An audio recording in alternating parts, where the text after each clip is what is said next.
Good evening.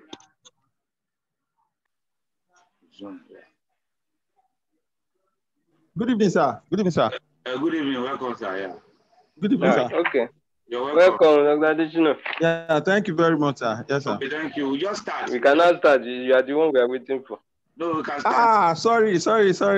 Okay, that's Good great. evening. I was trying to set up my stuff. Okay, thank you. This is a timetable. This is what we'll go through the next 3 days.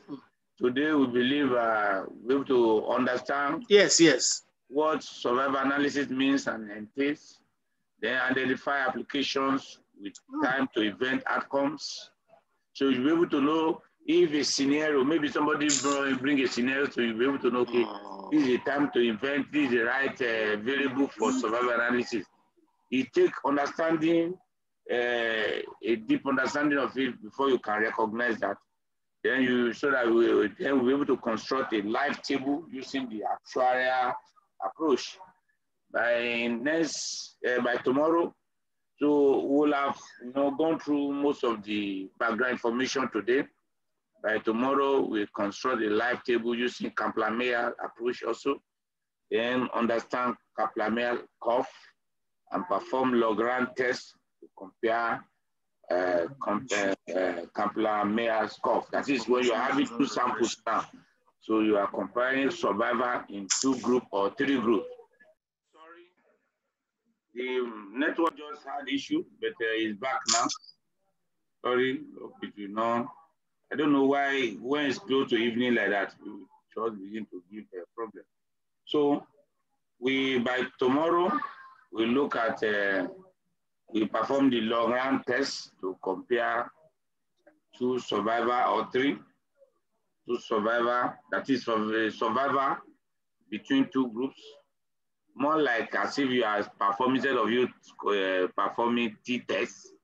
So this is what you use to compare 2 groups. Then by Sunday, we look at how to compute hazard ratio. Somebody may mention of hazard ratio.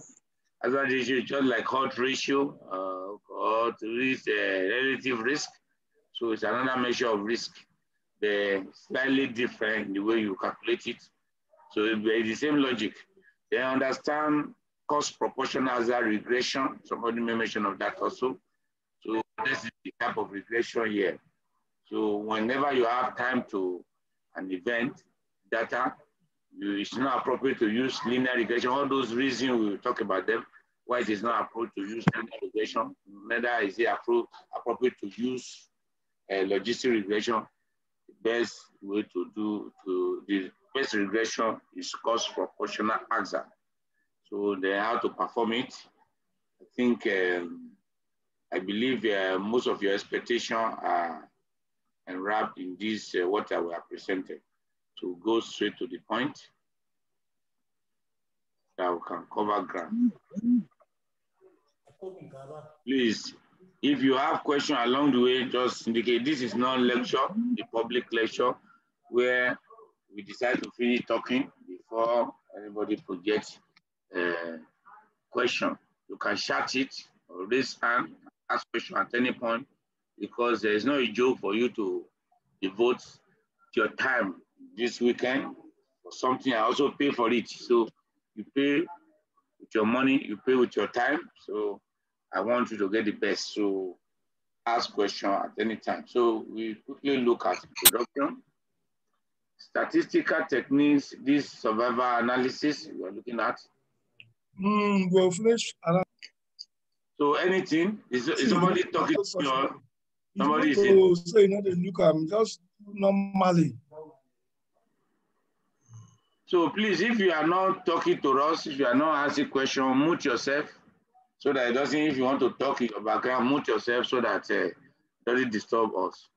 Then if you want to ask question, you have to mute yourself before you can hear you. So statistical techniques to analyze a time to event outcome variable. That's what survival analysis is. So what we are saying here is that we have discussed extensively in our trainings and our lectures that we have different type of variables. So this is a form of quantitative variable now, but it's time. It's not just time. It's time, it's not time somebody spent to do something, maybe you use to perform the task. No, it's time before an event, time to event. If you start, maybe you start following up somebody that you want to know when something happened. So the issue is that if you start following a group of people up for some time, the event of interest will happen to them at different times. So there's variation. What are those factors that determine the variability in the time to the event? That is what we are looking at. So your primary outcome here is time to event. Though event also is part of the outcome, but what you are the interest, the outcome of interest is the time before that event. It's like somebody with a heart disease. Okay, when you put the person on treatment, when with the person, what is the time between when you start following up to the time the person have myocardial infarction? Or if you treat a cancer patient, so you mean there's a risk of remission, relapse rather.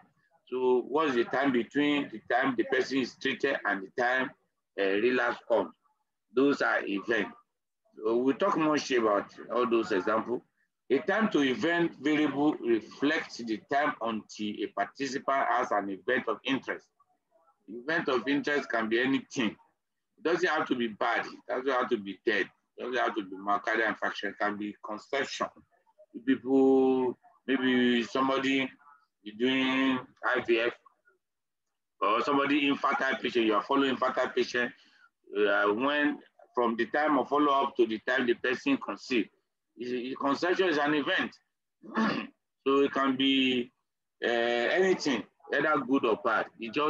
The event can be anything, but the time before the event is the variable of interest. Statistical analysis of time to event variable require different techniques than those described in, we have described in other statistical methods thus far. For other type of outcomes of the unique feature of time to event variable. Statistical analysis of this variable is called time to event analysis or survivor analysis, even though the outcome may not be always there. Because when you say survivor, it means that the person has not died, is surviving. So though the origin of the word survivor comes from actuarial study, when those people that first use it, most of the innovation, it is when somebody needs money, want to make money, that a lot of innovation comes out. The people that get involved in life insurance, so they wanted to know, because they know that there are some issue that may arise, because many people, when they know that they are sick, they will likely know that anytime they can die. They will like go into insurance just to secure the family. So they want to be sure that it's not you that are ready to die alone that will come to us. They want to study the people to really know what is the average median time of survivor. That is before they die. To really know for how long each of them will contribute premium before they say they want to require. Because if all of them, they just come within short and they die. So the company will not survive. They are the one that started this type of study, and that's why they call it survivor analysis. So what is meant by survivor in this context is remaining free of a particular outcome over time. Though for them, it's survivor from death, but since that time that the techniques have been used in many analysis in statistics, so the survivor does not actually mean survivor from death. It means remaining free of the particular outcome, event of interest. If somebody that you may be infertility patient, the people that have not conceived, those are the ones that have survived. it's a misnomer. So the people that have conceived, the event has happened, they have not survived. So free of the event, it means survivor. I think that one is clear. Then the scope of all we have looked at in the timetable, we look at the application with time to event outcome, that is the type of data we use it for, construct a live table using actuarial method approach, construct a live table using Kaplan-Meier, perform and interpret Lagrange test, compute and interpret hazard ratio, and and coefficient, interpret coefficient. I also run cross-proportional hazard regression and interpret. So unique feature of time to event variable, we want to quickly look at unique feature before we rush down to example.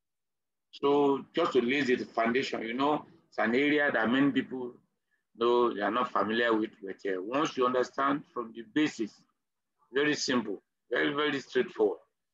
Time to event are always positive and their distribution are often skewed. You know, when you say time, time cannot be negative. It's not money that you can be owing somebody. No, it cannot be negative. If it's an asset now, it can be negative. Any other thing can be negative, but time to event cannot be negative. So you can start from 0 to infinity.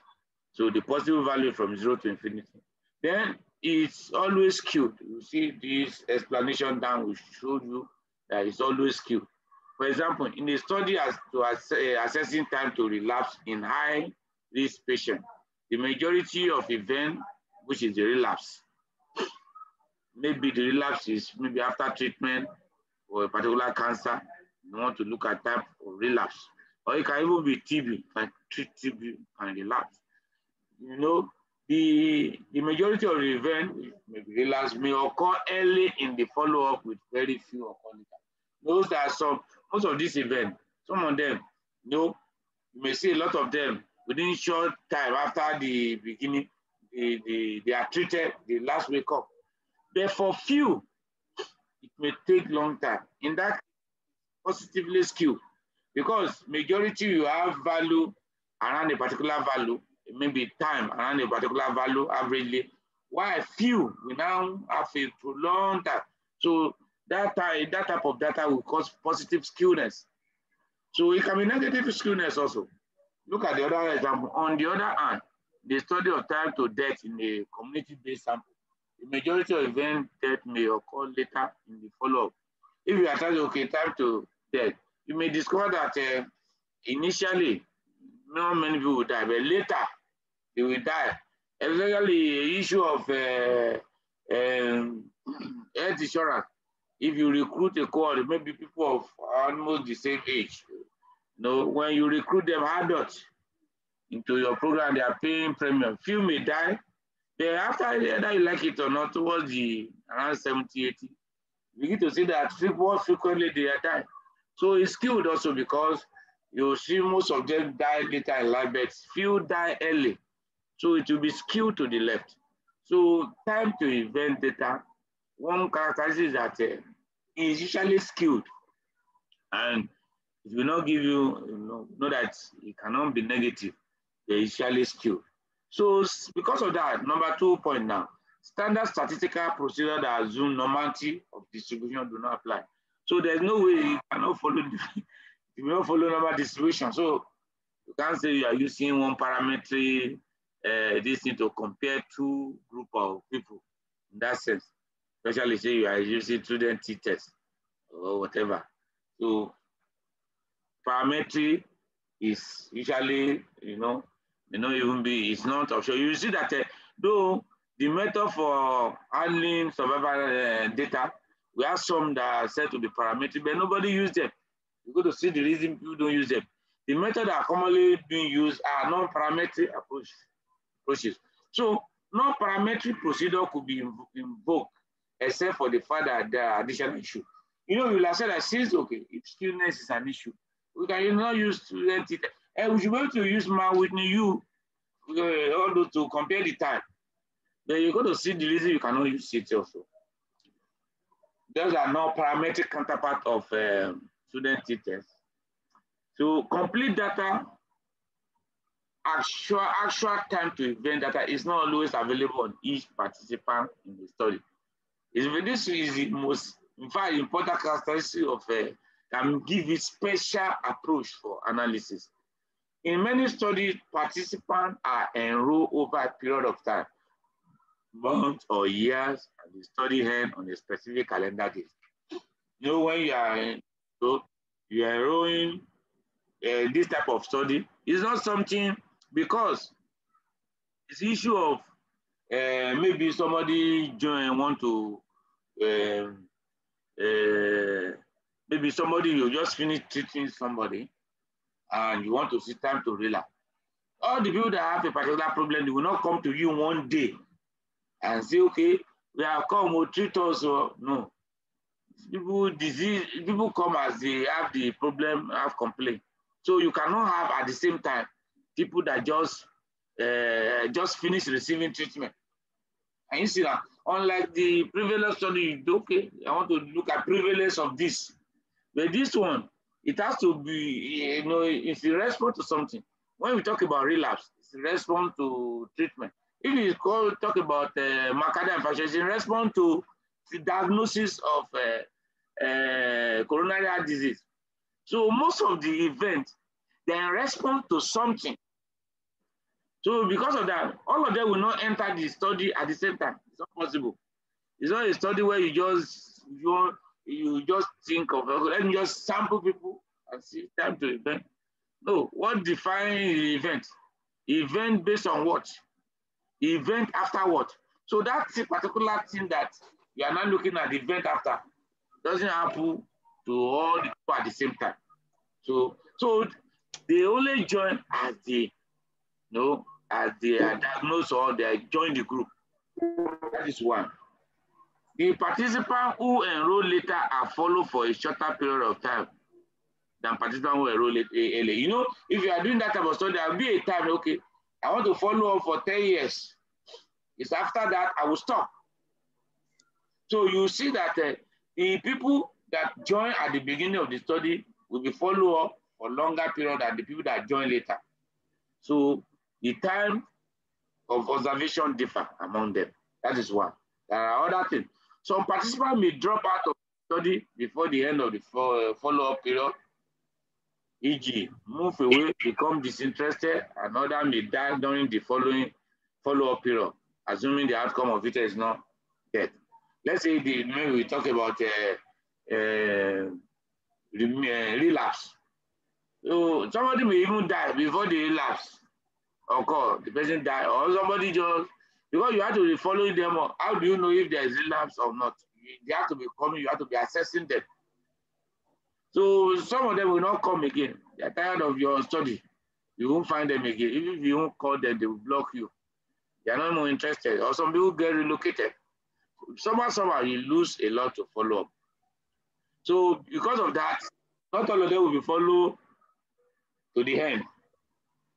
Now, in each of the instances, we have incomplete follow-up information.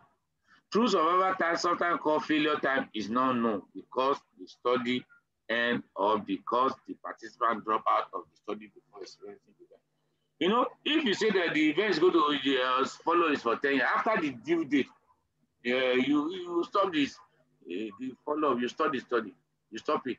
But some people that have not experienced the event, so you don't know. Maybe immediately after you study, you stop it. Maybe in a few days or a few months, they have the event, you will not know. So when you start the study, you stop the study now. Some people that have not had the event, so you will know for how long until the event. If you that drop out also, you can lost to follow up. You will know what time the event. So what we know is that the participant survival time is greater than their last observed follow. You know that if this is the last time you see this person, at least you know that since you didn't have the event, then the survival time is more than that time. But you know how much more.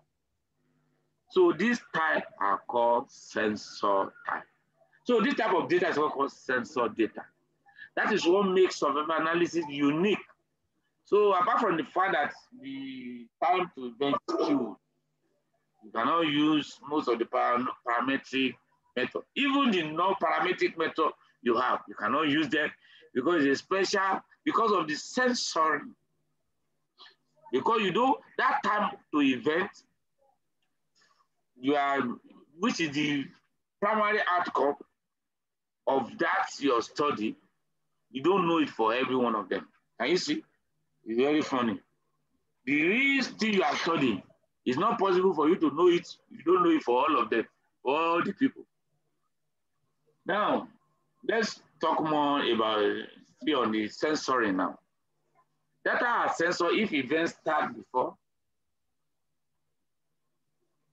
that is left sensor, or ended after the period of observation. The period of observation is when you observation, you are observing for event. So you'll be calling them, you'll be following up. Somebody can, after you follow up for something, somebody can come after 6 months, 3 months, you start the study, and now they come, and now you now discover that the person have got it to a hard event. But you will not actually know, because most of the time, what you look at is the person may not be able to, for example, now, if you are talking of maybe relapse.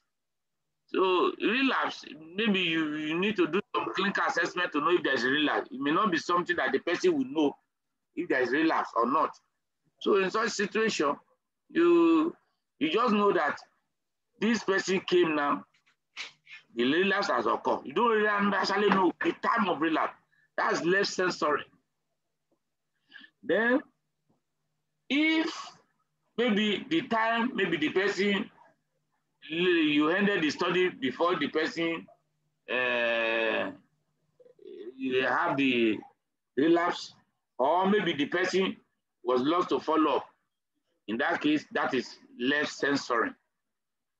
So when you have both appearing according to the interval sensory, so the commoner one is the right sensory, where people you stop the study, either you stop the study before the thing happen, or the people who are lost to follow up before the study head.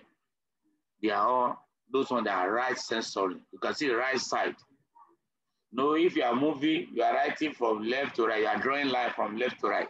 So left sensory is something that happened before. Right sensory is something that happened after.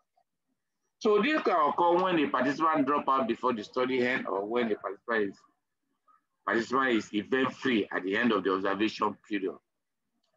In the first instance, the participant observed time is less than the length of the follow-up. In the second, the participant observed time is equal to the length of the follow-up. So equal, yes. The person that dropped out, the time you observe for that person is less than the total follow-up time. For the other one, it's the same, because when you ended the study, the person has not gotten the event, has not experienced the event. So the time is equal to the follow-up. But both of them are sensory, because you don't actually know, you won't categorically know that what is the time of the event for both of them. What you just know is the follow-up time.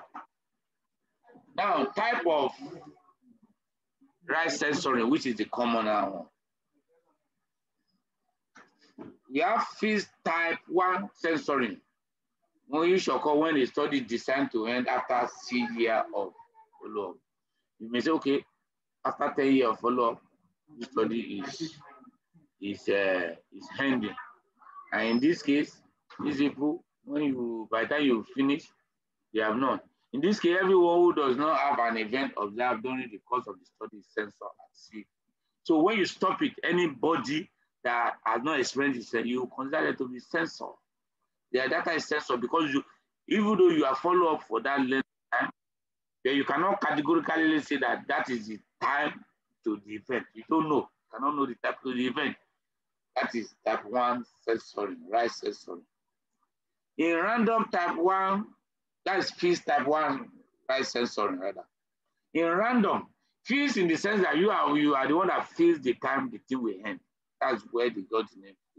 But in random type 1 right sensory, the study is designed to end after 6 years, but the sensor subject do not have the same sensory time. What it means that you lose them to follow up before the evil time.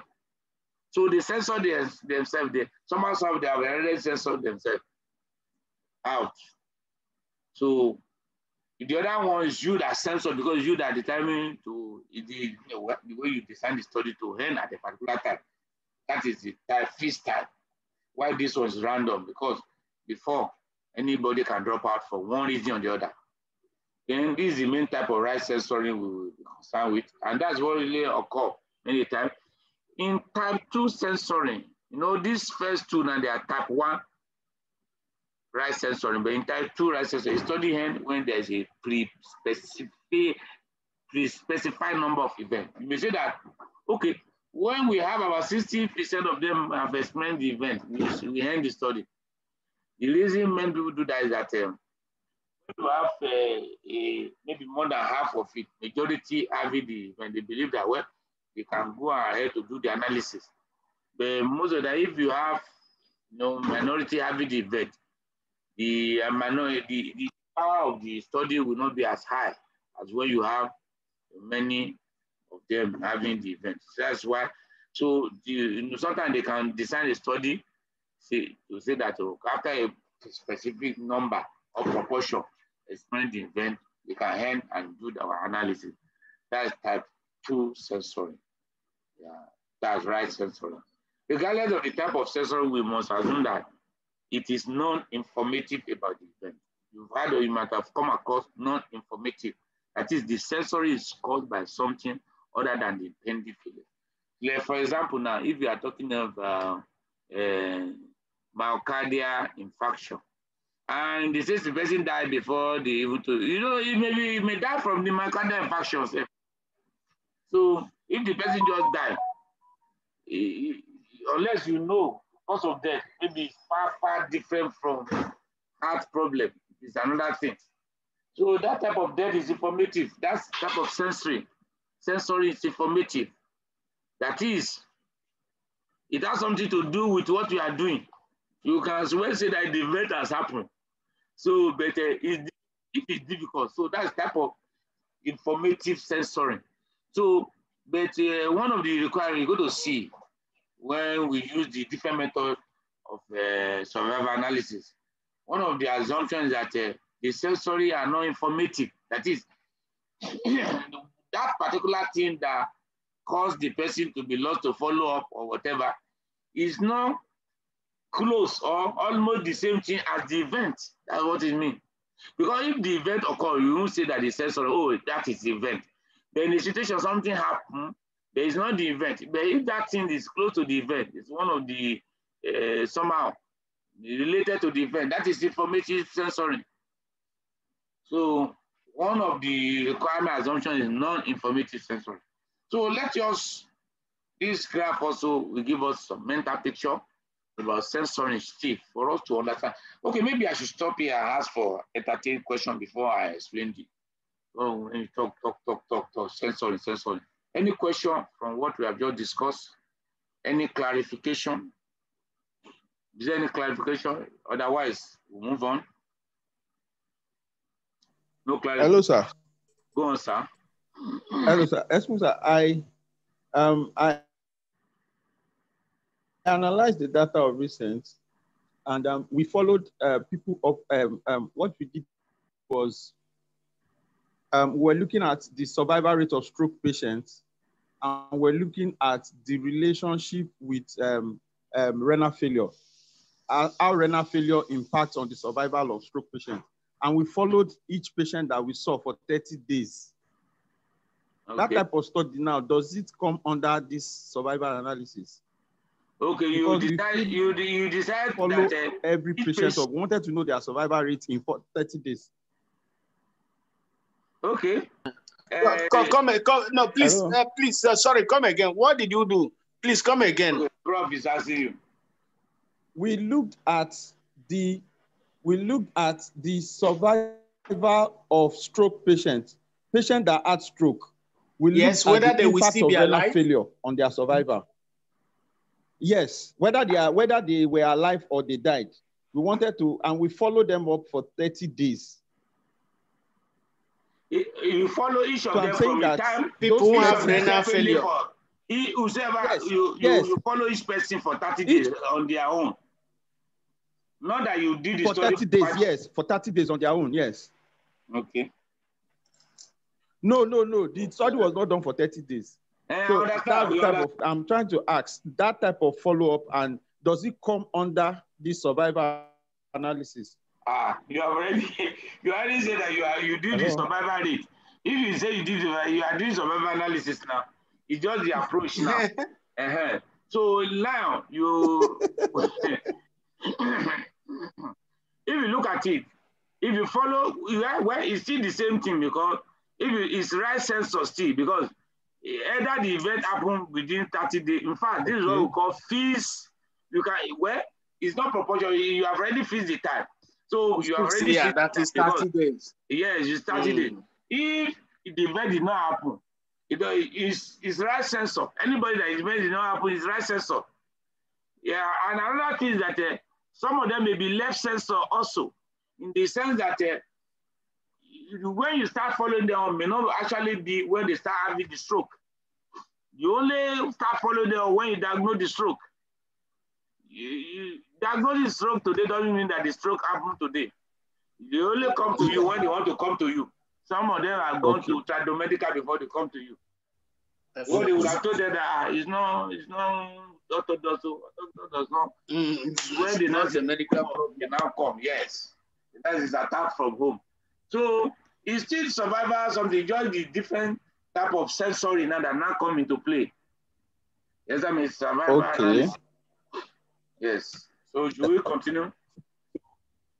Yeah, yes, go ahead. Yes, sir. Yes, sir. That's great. Yes. So let's see, just to illustrate this sensory issue. Is an example here. In a prospective study of 10 participants, follow up for the development of myocardial infarction. Participants are recruited into study over a period of 2 years and are followed up for 10 years. Now, you can see this 3 diagram is showing the same thing, but different scenario of sensoring. Is that sensoring is the same data, but it can come in different, just like this your own, it can come in different way, but it's still the same data set because of the sensoring, depending on how you are able to get information about the sensoring. Now, type 3 participants suffer myocardial. You can see for each of them, it's the same to look at the MI, 3 of them. Can you see? Number 2, number 3, number 5. For each of them, can you see? MI, myocardial infarction. Can you see? So out of the 10 patients, 3 suffer myocardial infarction that you can, within that 2 years, you follow up. 3 suffer myocardial infarction. Now, 1 died. You see the last person that died. Last person, you can see in the each of the graph, the last person. Then 2 drop out of the study for no reason. True dropout. You can see the dropout, number 4 and number 6 dropouts. You can see it in any all of them. You will see the dropout, number 4, number 6. Yes. Then 4 completed the 10 years follow-up without suffering myocardial infarction. You have 4 that came to the end. This is number 1, 6. This is 6 or 5. Number 1, yes. 1. 6. Yeah, number 6. Okay, the other was number 7. There are 4 and 7 that drop out. So number 6, then number 8, number 9. Number 9. Those are the people that completed their tenure without suffering. MI. Yes, MI. Now, you can look at it. This was just to tell you why you cannot use conventional method to analyze it. Reflection. The likelihood that a participant will suffer a myocardial infarction over 10 years would be, if you, let's say you just use it, 3 people out of 10. If you say 3 people, that's be 30. If you assume that, okay, just use like 3 people suffer myocardial infarction, then whoever by 10. But if 3 sensor individuals are excluded, if you say these 3 that drop out, you exclude them. It will give you a different figure. And even the sensoring we are talking of now, this one now, is sensoring, is random sensory now. Random type 1 right sensory. But if you look at it, those 4 people that handed it, they are sensor also. They are sensor. But if you just, okay, you exclude the 3 that with random sensory, it will just say, okay, 3 that die over 7, because you have removed the 3 from denominator. 3 that die over 7. So if you consider the other ones, even the 4 that ended is something, they are sensors also. So you see that You cannot use conventional method to do the analysis. And that's why it requires special method. Special. Yes, special method. So, survival function. Now, that particular, what do you actually use this time to event? What do you use? What do you even measure per se? Though we know the time to event is the variable of interest, but actually the survival function is not the time to event now. So from the time to event now and the event, the marriage of the event and the time to event give you the survival function. So cumulative frequency or proportion of the sample not expressing event by time t. The particular time, what proportion is not expressing the event at time? So you're going to see, no matter the word cumulative, maybe by the time we start working on it, you understand why it is cumulative. So it gives the probability that a subject will survive past time t. That is, if the person you are following up for you are following up for 7 years now and 10 years, and after 5 years, what proportion are still surviving? That means that at least this person is still surviving up to 5 years. That's what it means. As still ranging from 0 to infinity, we already said the time usually range from 0 to infinity. So survival function has the following properties. It is the survival function is probability that somebody survive past a particular time. That's the survival function. So it's actually a proportion. But how you calculate the proportion is what differs from the way you calculate other proportion. So because the time is between 0 and infinity, that is possible value of the time from 0 to infinity, it is non-increasing at time. That is what it means that the function will not increase, because for each time the survivor will be reducing. So it's not something that will be increasing. You know, at the beginning the survivor will be high now because all of them are survived by that time. As time goes on, some people will be die. So the survival function is not increasing. It's not something that it has to be something that will be decreasing over time. If you plot it, should be going down. Then at time 0, survival function is ST. When you see ST, it's 1. Because at the beginning, all of them are alive. That is what it means. That's all. But now that we are talking now, we know that all of them are living. They are living past this time. But tomorrow is what we don't know. So at the beginning, the survivor is 100%. That 1 means, we are talking about probability, 1 means it is certain. At least you are seeing this person, it's certain this person is alive today. It hasn't experienced the thing. Yes, I haven't experienced the event. So all of them are alive. So the survivor is 100% at the beginning. Now, at time at infinity, the survivor will be 0 now, infinity, because the event so far, so it's just like a dead as human being, whether the person is sick or not. He will die one day.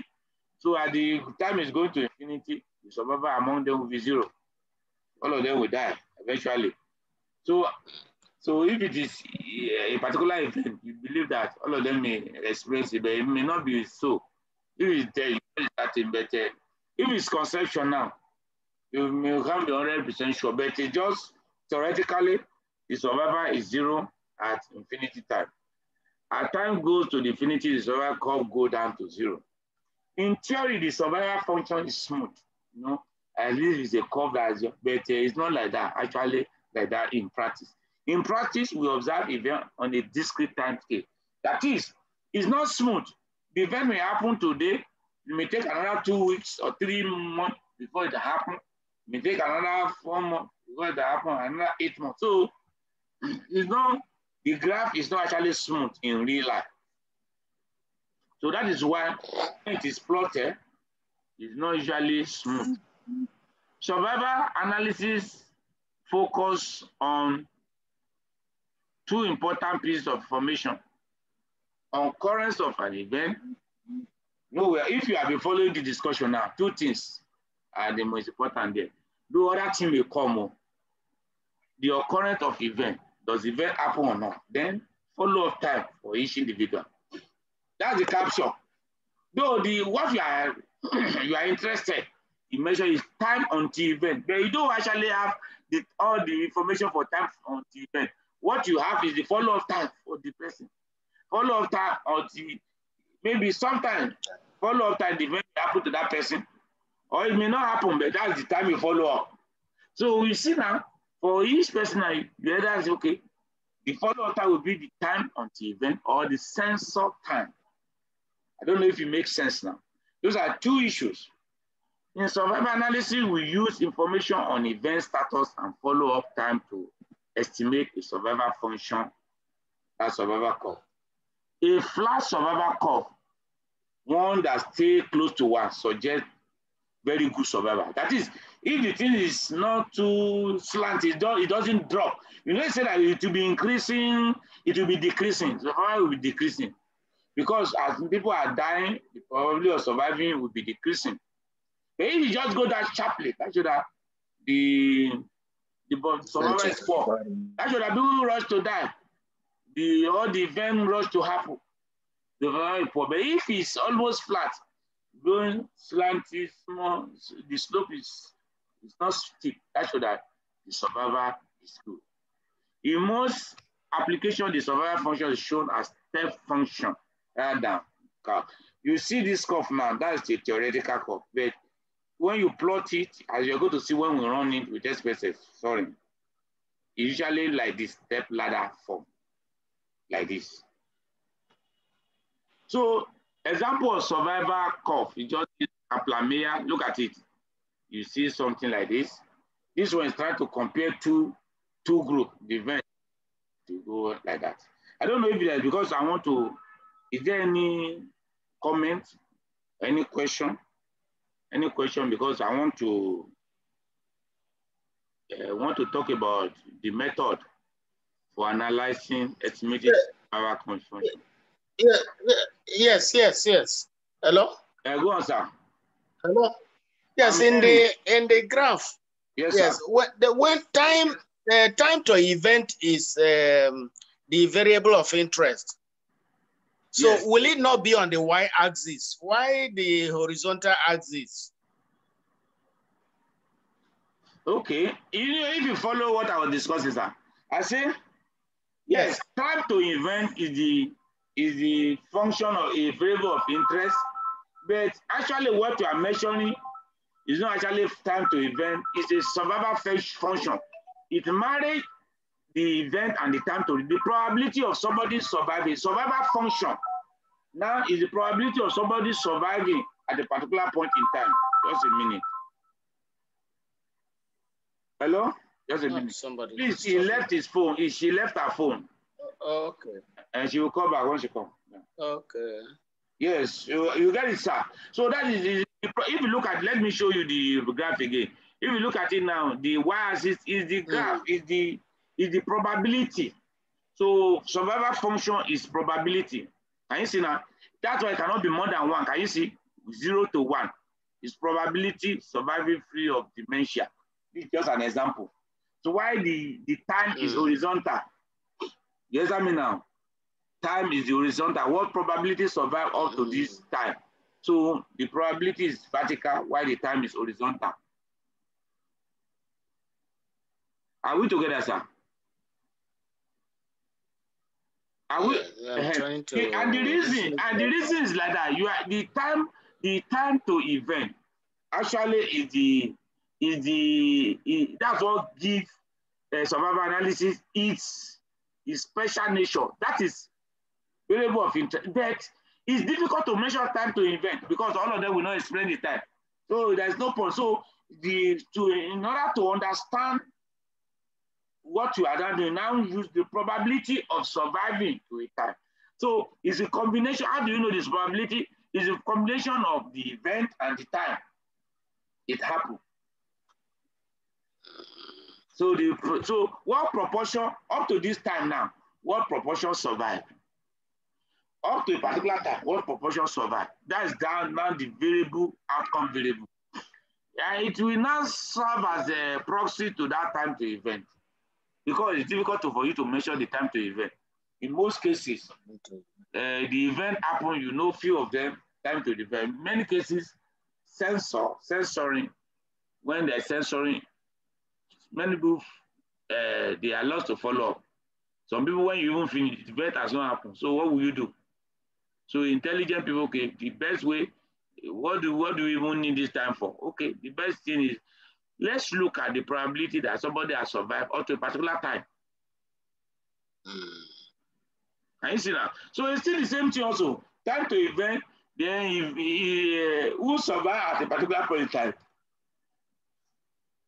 So by combining the event and the time. So is this still blur? Because the way Prof is saying.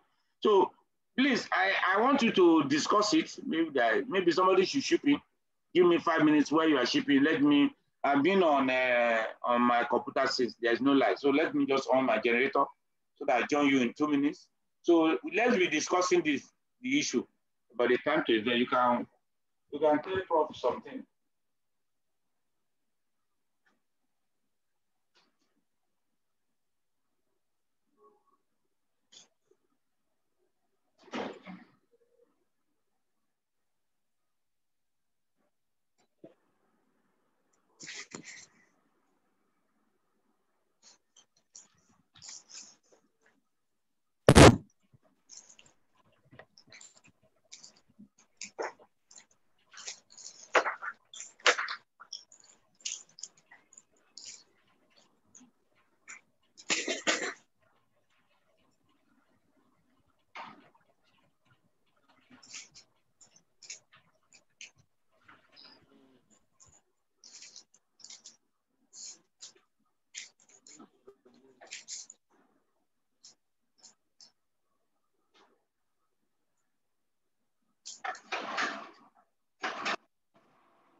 Come on, help me side this thing.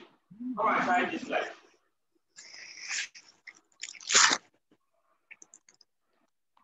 Okay, I'm back. I'm connected.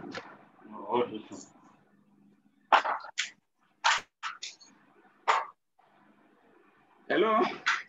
Are we together? I'm back. Hello? Can somebody hear me? Yes, yes. Yeah. I was asking you to discuss. Nobody discuss. People there? No. I'm there. What about other people? Are they there?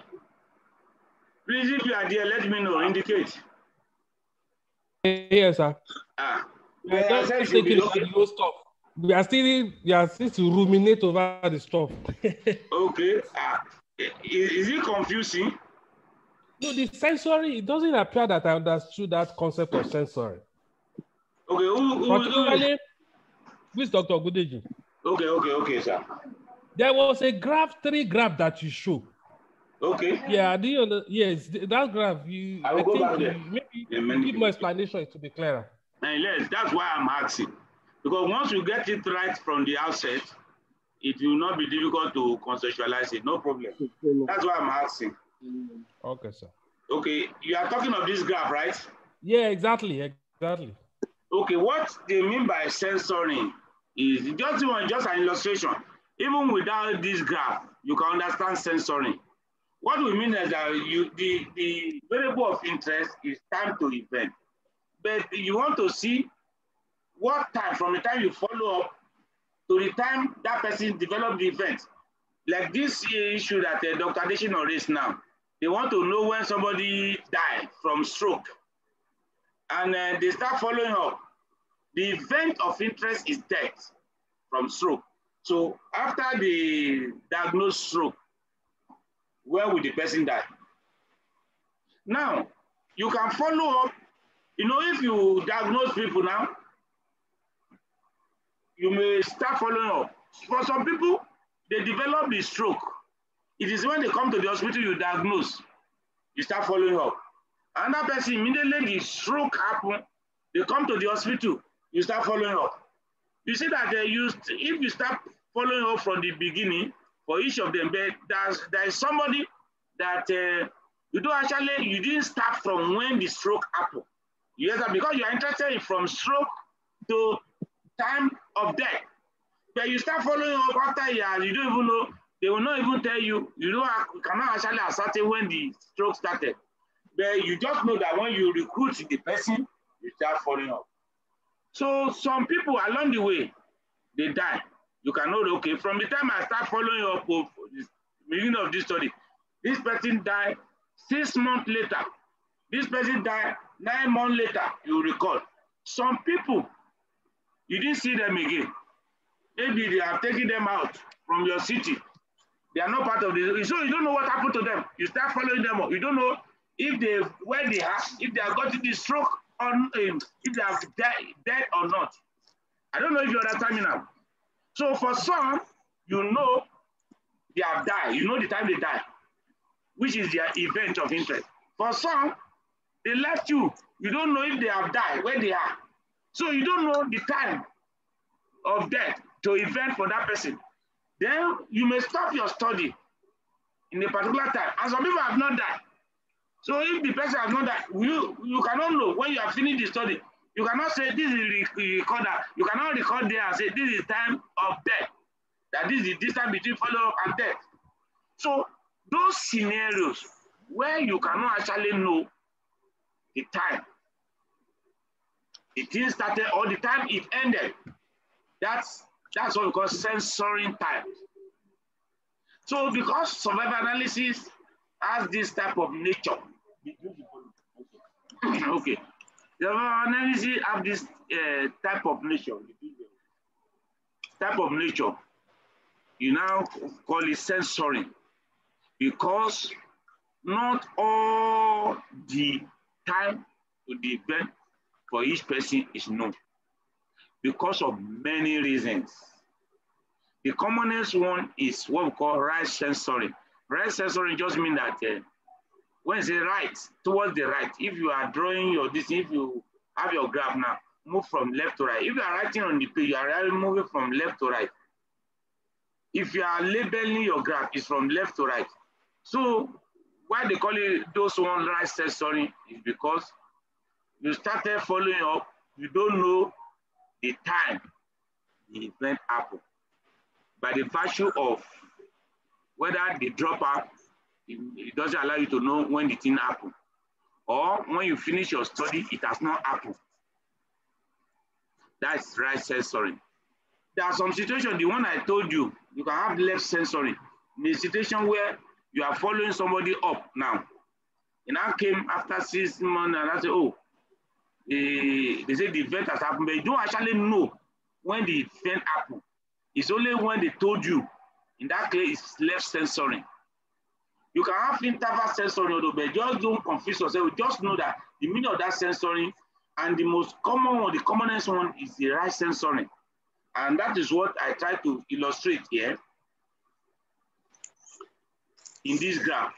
This graph is showing, okay, say in a prospective study, you are following 10 people for development of myocardial infarction.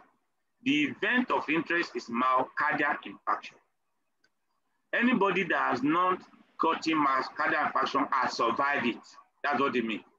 If you follow up now, you see, after 6 months, anybody that is still alive, that's not experienced that myocardial infarction among them has survived. That's not survivor. Anybody that has done it, that it has happened to, has not survived myocardial infarction. So in this example now, we have 10 of them. You see number 2, number 3, number 5. At one point or the other, at different time, they suffer myocardial infarction. Can you see? Yes, I was wondering. Yes, I was wondering why some of these graphs start at 0 time, so and some did not start at 0 time.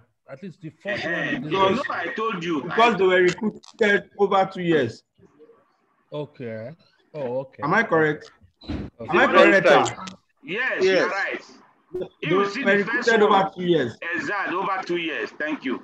Yes. Okay. You see, the first they were recruited over 2 years. So some started number 2, number 4, number 7, number 9.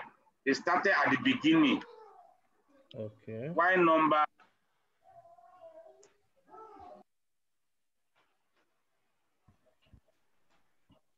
Number 10.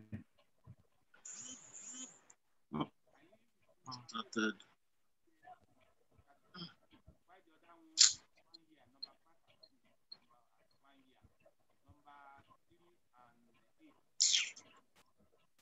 Hello, You're muted, I can't hear you again, sir. You're muted. You lost him.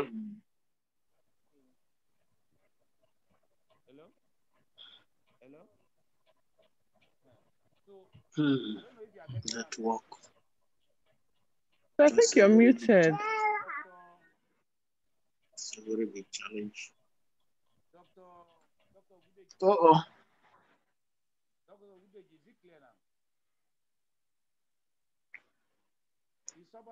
We're not hearing, no. Are people hearing? It's low, like it's very, very low. Like No, very we are not hearing him. Increase Hello, the can volume. you hear me now? Can you hear me? It's getting better. It's not as good as before. Okay. It's getting better, but not as good as before, sir. No, we're not hearing at all. I'm not hearing again now. Okay. Can you hear me now? Yes, Yes. Okay. Is somebody that is trying to give me? Okay. Let's continue. They say I'm shouting too much. They want to give me technology. That technology is not working. Okay. Dr. Ogundeji. It's better, sir. It's I better. understood now. Better. You can Yes, understand ahead. So Yes, thank you. those 3 graphs is just showing scenario. It's the same with thing. So the second graph is trying to say, let's assume that all of them even started at the same time. I don't know if you answer me at the beginning. You answer me now. So that is, they just try to give different scenario of that sensoring. So I think it's clear now. If it's clear, let's move forward. Now, let's look at method for estimating survival function. We have already said that probable function is the probability that somebody survives at a particular point in time. Normally, if you are doing your survival probability, it's number that survive over the total number.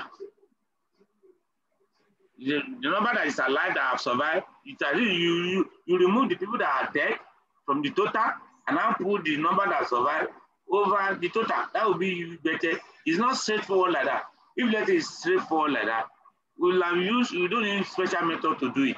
Because of that sensory issue, that's why it needs special method. Now, how do we estimate our survival function? We have two method, group of methods, or you can be classified into two broad categories, parametric and non-parametric. So we are not going to be talking about difference between parametric and non-parametric tests. So in parametric tests, everybody will know at this level that it's a type of test you carry out when you assume you can assume that that particular data set follow a theoretical distribution. That distribution that will allow you to use that particular test. Like most of the time, normal distribution. So why non-parametric tests? You don't make any assumption. So in some situations where you want to use parametric test, you now discover that for this data set, all those assumptions that will require me to use parametric tests are not met. So because of that, maybe it doesn't follow normal distribution, a lot of other things. You now opt for non-parametric tests, or you do other things. Yes. Now, the parametric example method are exponential, Weber, Gopex, gamma, log normal. You remember, if some of us that were in the lecture of yesterday and that of Tuesday, we talk about probability distribution. In talking about probability distribution, we talk about different types. We say discrete and continuous. So we make mention of, you see Weber, log normal, exponential, we make mention of them. Now, the non-parametric method are life table or Kaplan-Meier approach. The Kaplan-Meier is also called product limit approach. So let's just say something about it now, about them.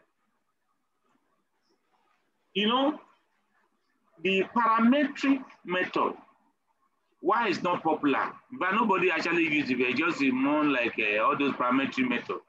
Because we have already established the fact that this survival data is always skewed, either skewed to the right, skewed to the left, or skewed to the left.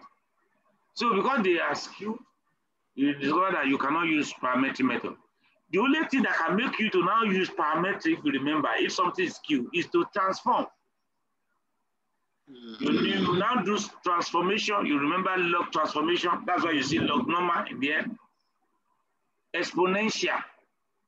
You know, exponential is opposite of logarithm. You know, when you say log, anti-log is exponential. If you calculate anti-log of something, that's exponential. If you calculate log of something, that's logarithm.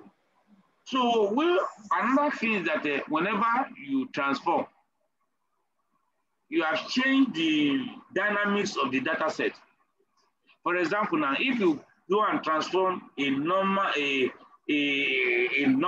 group of data set, you do log transformation. The mean of that data set is geometric mean, it's not arithmetic mean, because it's not on the arithmetic scale already. Again, it's on a geometric scale. So the mean is geometric mean. If you calculate that geometric mean, you now calculate the anti-log, which is opposite of logarithm. The mean, that mean will not be equal to the arithmetic mean. It will be closer to the median, arithmetic median. So it makes, when data set is transformed, its life is never the same. And it makes interpretation difficult. Sometimes it can even deviate from the original trend. And that is why the intelligent people, that's okay, we not do more on non-parametric method, the life table and Kaplan-Meier method. So let's look at those are the two methods that are being used globally. Let's look at the life table. This life table, otherwise known as actuarial method, I think those people that started survival analysis, that was what they used. Those people that were doing insurance company, that were recruiting people for insurance in order to make sure that they don't lose their money. They actually wanted to know the survivor, average survivor, the median survivor type of people that will be joining, buying their policy. So, and that is why they use life table. And that's where the name life table come from. Because the people that survive, they are still people at life, that are still alive. That's why they call it life table. A descriptive procedure for examining the distribution of time to event variable. It's just like a frequency table that shows the descriptive statistics. The basic idea of life table is to subdivide the period of observation into smaller intervals.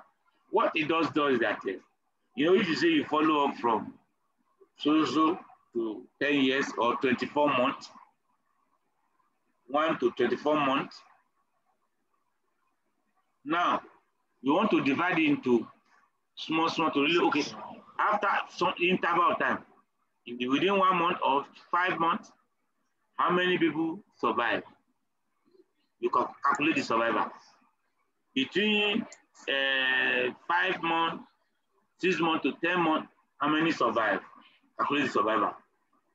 Then between this and how many are still alive, calculate the survivor for a different interval. That is just what it does. Then the probability from each of the interval are estimated. So we have an example here. Now, variable and assumption, the next slide is the example, we look at it. So all those things we have been talking as if it's theoretical now, will become more practical for us. What are the assumptions? That is for you to use life table as an assumption. We are not talking of assumption of using parametric substance. Now we know that the life table is not parametric, but what are the things that are supposed to be in place? Simple. Time variable, that is duration variable, must be a continuous variable. We know that a time to event is a continuous variable. We know that it doesn't have negative, but it's from 0 to infinity. Status variable, there must be a status variable, that is, the event occur or not. That is it's a binary now. It's categorical. It says that does the event occur to this person or not? That's it. Then factor variable. This one, it may not be there always. This factor variable, if you now want to know, okay, what are these? We want to, among different sex, male, female, what is the survival? We want to compare the survival. That's where the factor variable. So, as minimum for survival analysis, 2 variables needed, which we have already said even before. The time to detect and the event. He said, does it occur, yes or no, to that person, and at what time? So it's very simple for each person. Just to say, this person died at this time. This person dropped out at this time. This person lost to follow up at this time. This person, by the time we finish the study, nothing has happened to that person. Can you see now? The death is the event or that event. Every other thing, either lost to follow or at the end, the thing has not happened, they are censored. That is censored. So the event has not happened. You cannot say event happened to them. They are censored. So you will see it on the table. The assumption, the probability for the event of interest should depend on time. Yes. That is, you believe that as the time is going on, the probability will be increasing. It will be decreasing rather. The probability of survival will be decreasing because there is likelihood that the event has occurred. some of the events might have occurred. Cases that enter the study at different times should behave similarly. What they are just, it is an assumption. Can you see this assumption now? For example, look at the example Dr. Adesina did. You recruit people who diagnosed to have stroke. But for some, immediately they have stroke.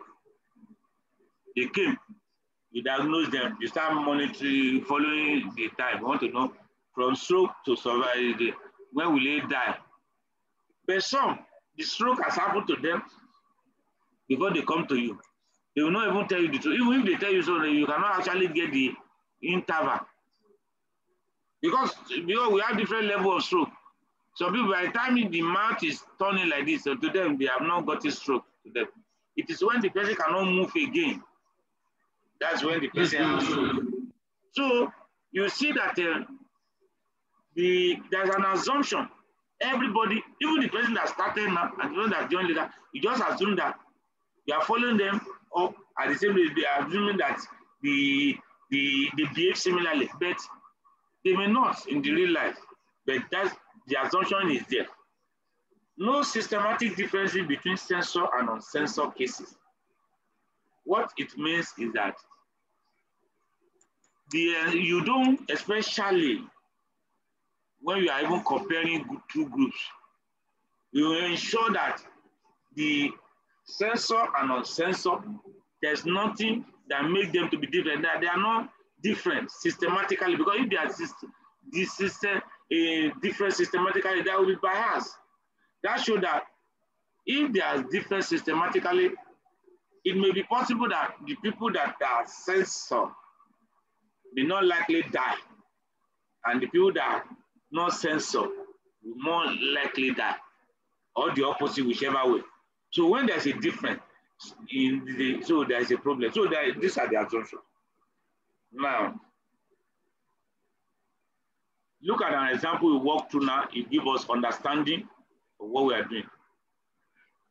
A prospective, look at this table. If you have questions, let me know.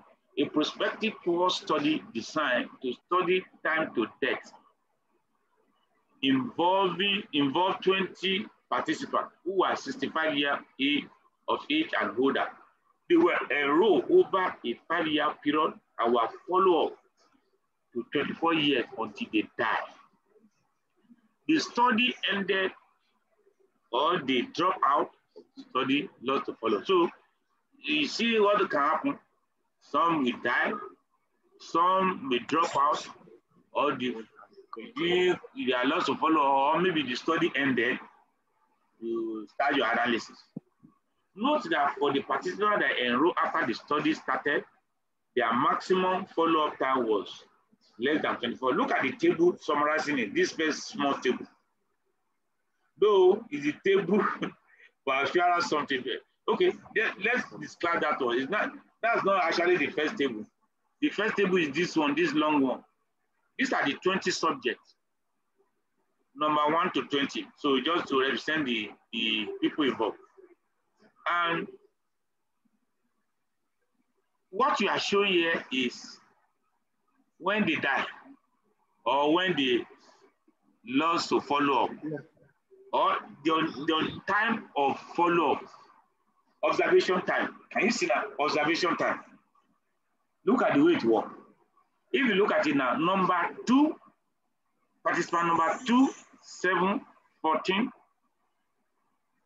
16, 18, 20. 6 of them, they die. But the time they die is what they put the year of death. So 6 people die within that 24 years of follow-up. 6 people die. And these are the year they die. And this person died year 3, this one year 14, this one year 1, this number 6 year 23, year 5, year 17. You know, this number is just like a subject, just to note that these are different patients, different participants. It's just a serial number. It doesn't really matter the way you recruited them. So it's number 14 that died in the first year.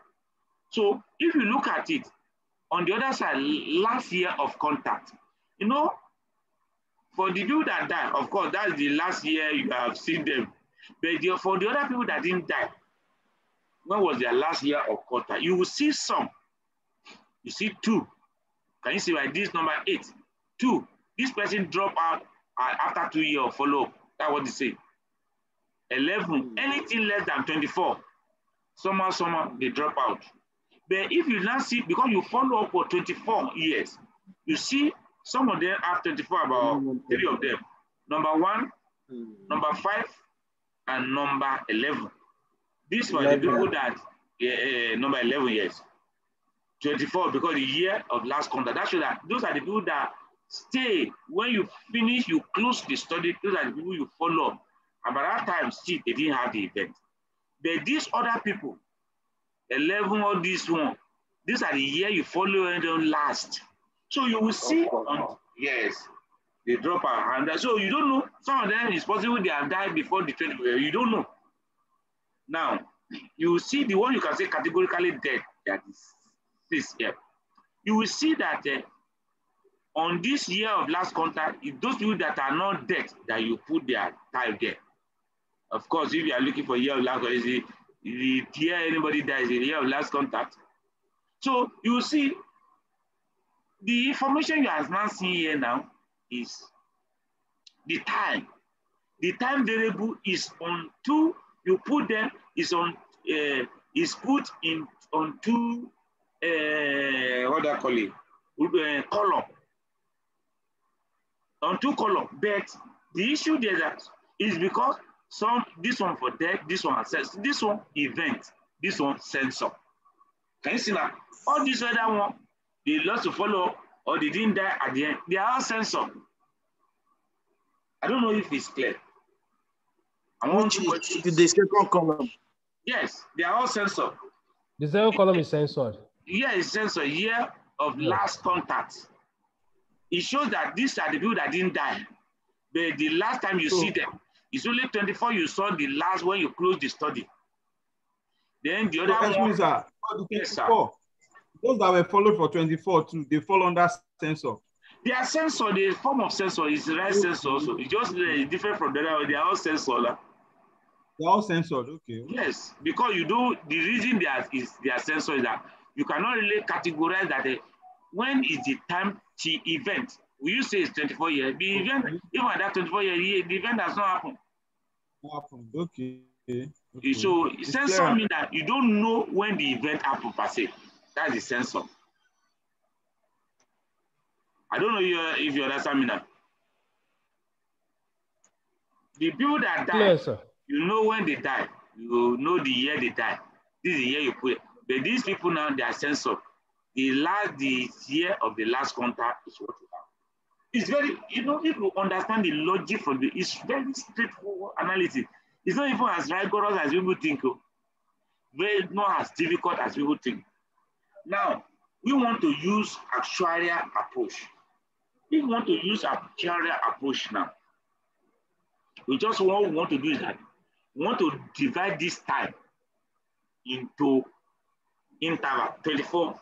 So we choose 5. You say 0 to 24. 5, 5, 0, 1, 2, 3, 4. That would be 5 years.